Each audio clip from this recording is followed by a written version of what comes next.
आप लोग थक जाए उसके बाद मुझे कहना, फिर मैं शुरू करूंगा।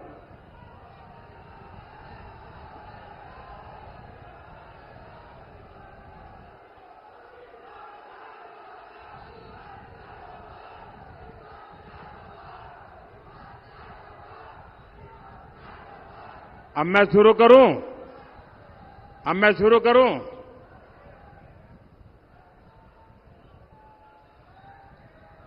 हर सिद्ध माता की, हर सिद्ध माता की,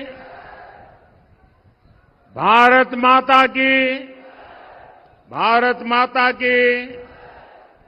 आज सागर की धरती पर जन समर्थन का सागर उमड़ा है।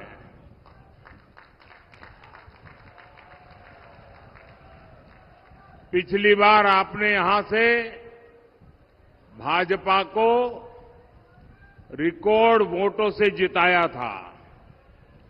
साहब, मैंने आपका चित्र देख लिया। आप बैठ जाएंगे तो अच्छा होगा, ताकि पीछे लोगों को रोक रहे आप नहीं, आप अपने पास ही रखिए। यहां कार्यालय में दे देना, कार्यालय में दे देना। पिछले बार आपने रिकॉर्ड वोटों से जिताया था। सागर ने फिर मन बना लिया है। फिर एक बार, जरा मैं इधर पूछूं, फिर एक बार। साथियों, देश के विकास के लिए एक स्थिर और मजबूत सरकार कितनी जरूरी होती है, ये मध्य प्रदेश और सागर के लोग बहुत अच्छे से जानते हैं। विकास तब होता है जब सही नीतियां हो, सही विजन हो। इसलिए देश हो या मध्य प्रदेश, विकास तभी आया जब कांग्रेस गई और भाजपा आई।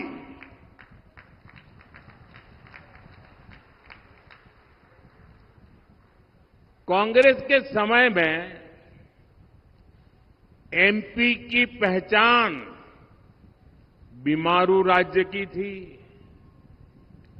आज वही मध्य प्रदेश बीजेपी सरकार में विकास की नई ऊंचाइयां छू रहा है।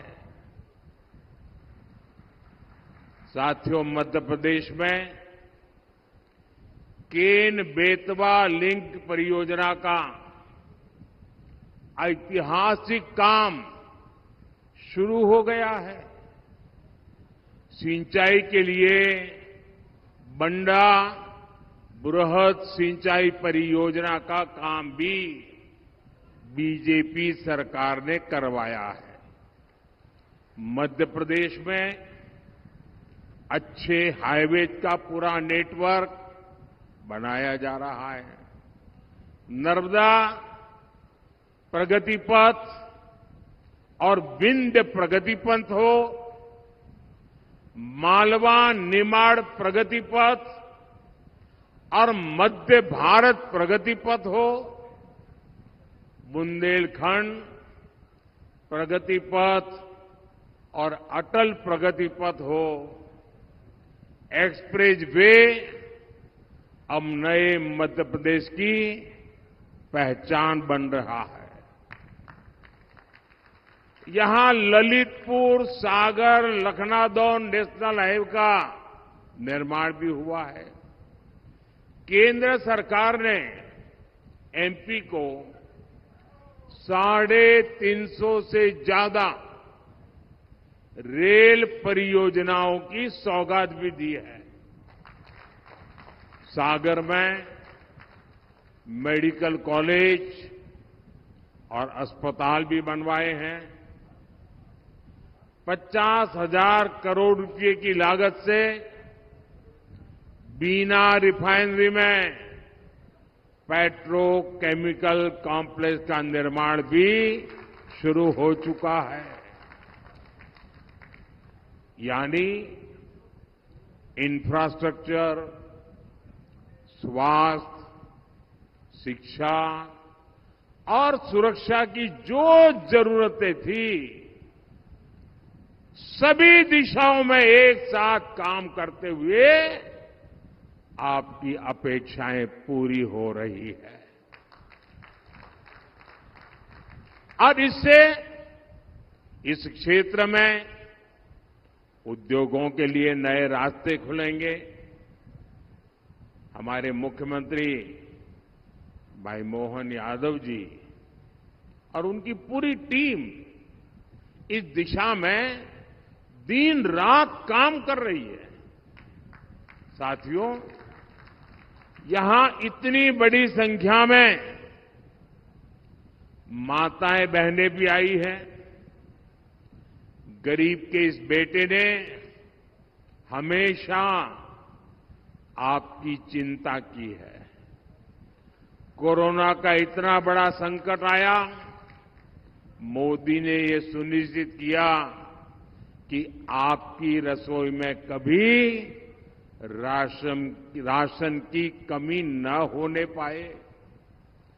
आज भी देश की करोड़ों रसोइयों में पीएम गरीब कल्याण अन्न योजना का अनाज पकता है। मैं अपनी माताओं और बहनों को ये गारंटी दे रहा हूं कि आपको अगले 5 वर्ष तक राशन की चिंता करने की कोई जरूरत नहीं है। माताओं बहनों की तकलीफ को दूर करने के लिए ही हम गैस, बिजली, पानी, टॉयलेट जैसी सुविधाएं हर घर तक पहुंचाने में जुटे हैं। मोदी ने स्वयं सहायता समूहों की 3 करोड़ महिलाओं को लखपति दीदी बनाने का भी संकल्प लिया है। और ये गारंटी भी मैं पूरी करके दिखाऊंगा। साथियों, आज कांग्रेस की एक ऐसी सच्चाई देश के सामने आई है जिसे सुनकर हर देशवासी सन्न हो गया है।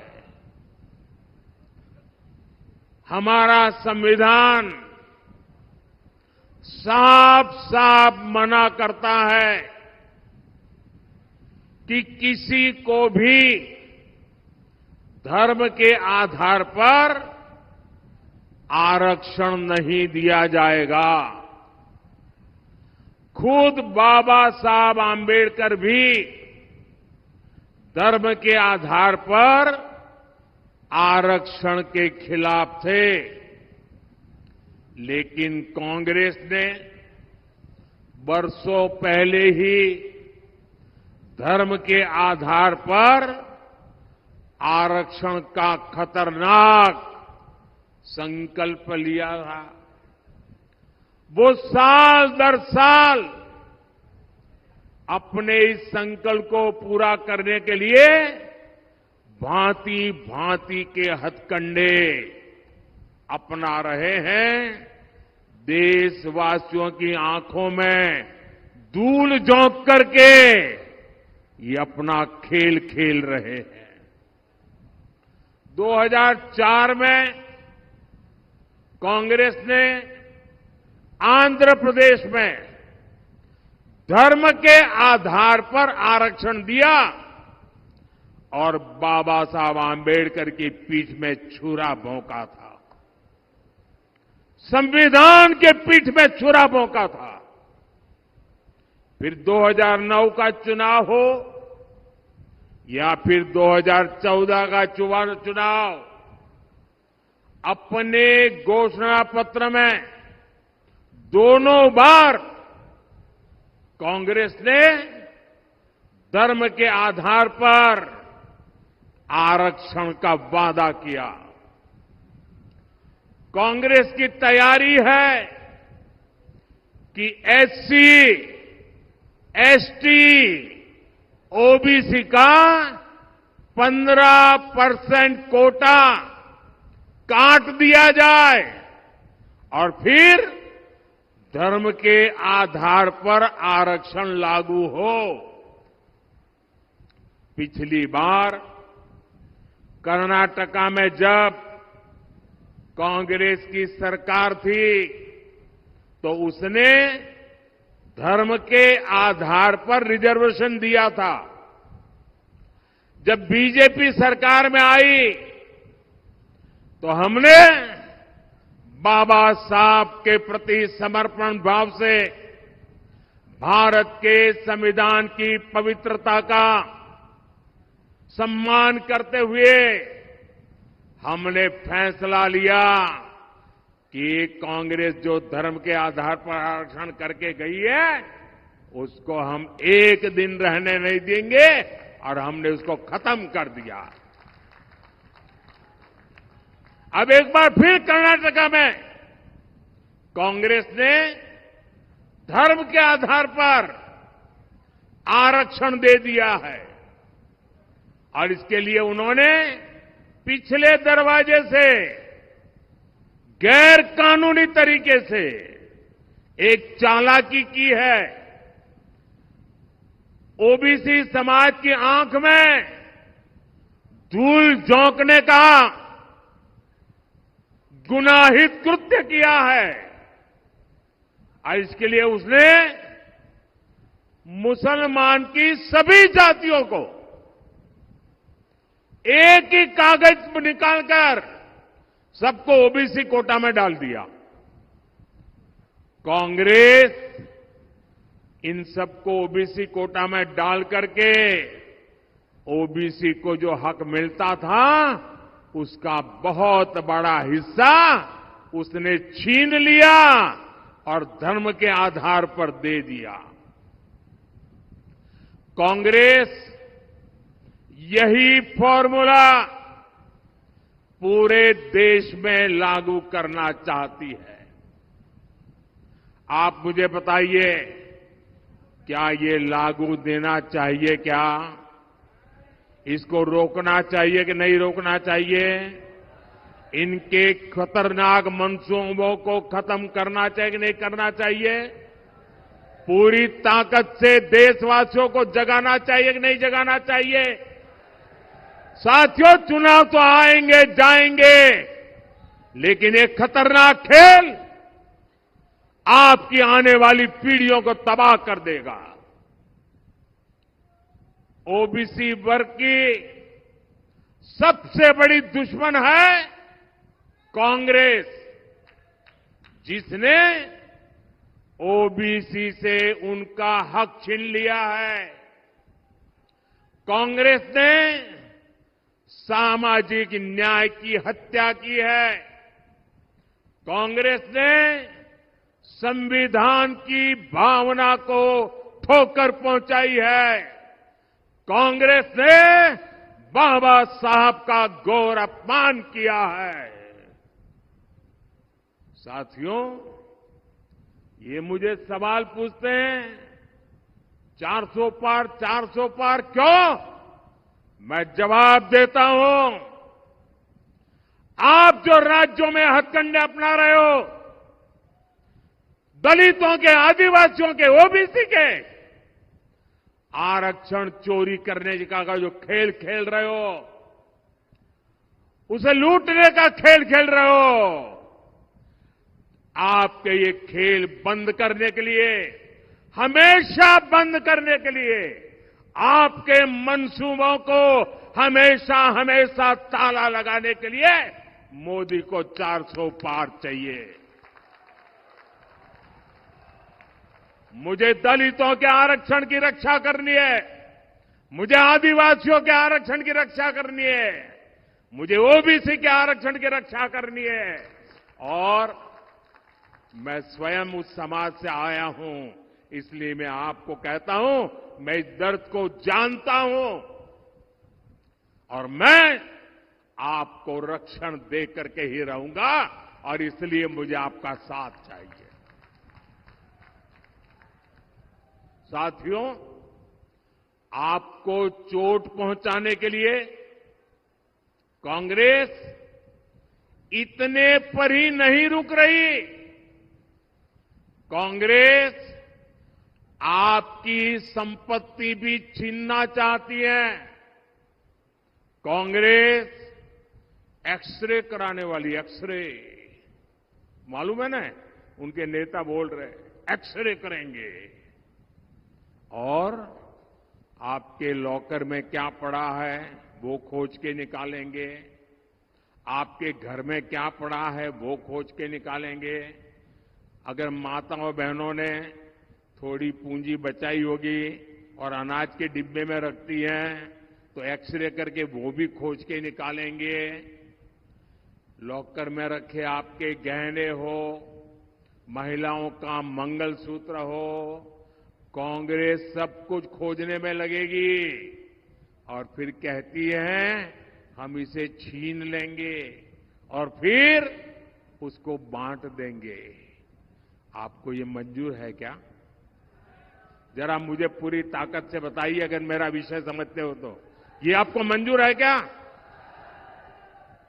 आपके पास अगर एक घर गांव में है और एक घर आपने शहर में ले लिया, दो घर है तो एक घर कांग्रेस ले लेगी, कांग्रेस की सरकार ले लेगी। अगर आपके पास दो गाड़ी है तो एक गाड़ी कांग्रेस की सरकार ले लेगी। ये उन्होंने घोषित किया है। क्या आपको ये मंजूर है क्या? ये करने देंगे क्या? आपसे ये सब कुछ छीनकर कांग्रेस अपने वोट बैंक को देना चाहती है। साथियों, इतना ही नहीं, कांग्रेस ने तो आज एक और पत्ता खोल दिया है। उनका हिडन एजेंडा बाहर आया है। आज उन्होंने कहा है इनहेरिटेंस टैक्स, यानी विरासत में भी। अब आप देखिए, हमारे देश में तो दादा दादी नाना नानी भी कुछ बचा के रखते हैं, खुद कभी उसका खर्चा नहीं करते। क्यों? उनके मन में रहता है पोता पोती बड़े होंगे ना, उनकी शादी में काम आएगा, नाती बड़ा होगा तो उसके काम आएगा। वो संपत्ति को बचाते हैं, अनाप शनाप खर्चा मौज मजा में नहीं करते हैं। बड़ी मेहनत करके, मुसीबतों को झेल करके जो संपत्ति आपने बचाई है ना, आपने पूर्वजों ने जो संपत्ति बचाई है, जो आपको मिली है, अब ये कांग्रेस कहती है कि आप अपने संतानों को वो संपत्ति नहीं दे सकते। करीब करीब आधी संपत्ति कांग्रेस की सरकार बनेगी तो कानूनन आपसे लूट लेगी। जो संपत्ति आप अपने बच्चों को देना चाहते हैं, उस पर भी कांग्रेस टैक्स लगा करके लूट लेगी। आप कल्पना कर सकते हैं, कांग्रेस भारत के सामाजिक मूल्यों, भारत के समाज की भावनाओं से कितना कट चुकी है। कांग्रेस को भारत के पारिवारिक मूल्यों तक का अंदाजा नहीं रहा है। घर के बड़े बुजुर्ग जीवन भर कुछ न कुछ जोड़ते हैं ताकि अगली पीढ़ियों को देंगे, पोती नाती को देंगे। और यही हमारे देश की परंपरा है, स्वभाव है, संस्कृति है। हम भारतीय जरूरत है के हिसाब से खर्च करते हैं, पैसे बचाने की कोशिश करते हैं। कांग्रेस पीढ़ी दर पीढ़ी चलने वाली इस बचत पर भी, इस संपत्ति पर भी उसकी नजरें हैं, लूटना चाहती है। यानी कांग्रेस का मंत्र है, कांग्रेस का मंत्र है, ये याद रखना, घर घर पहुंचाना। मेरी बात पहुंचाओगे घर घर? मेरी बात घर घर पहुंचाओगे? कांग्रेस का मंत्र है, कांग्रेस की लूट, जिंदगी के साथ भी लूट और जिंदगी के बाद भी लूट। साथियों, कांग्रेस को देश के संविधान से नफरत है, इनको भारत की पहचान से नफरत है। इसलिए ये हर उस प्रोजेक्ट पर काम कर रहे हैं जिससे देश कमजोर हो, देश की साख कमजोर हो। ये लोग समाज को आपस में लड़वाने के लिए नए नए पैंतरे लेकर आते हैं। हमारी आस्था ने हमें सदियों से एकजुट रखा है। कांग्रेस पार्टी उस आस्था पर हमले करती है। अयोध्या में प्रभु राम का राम मंदिर प्राण प्रतिष्ठा के समय कांग्रेस ने क्या किया, पूरे देश ने देखा। आपको याद है ना? याद है ना? भगवान राम को काल्पनिक बताने वाली कांग्रेस ने राम मंदिर के प्राण प्रतिष्ठा के निमंत्रण को ठुकरा दिया, ठुकरा दिया।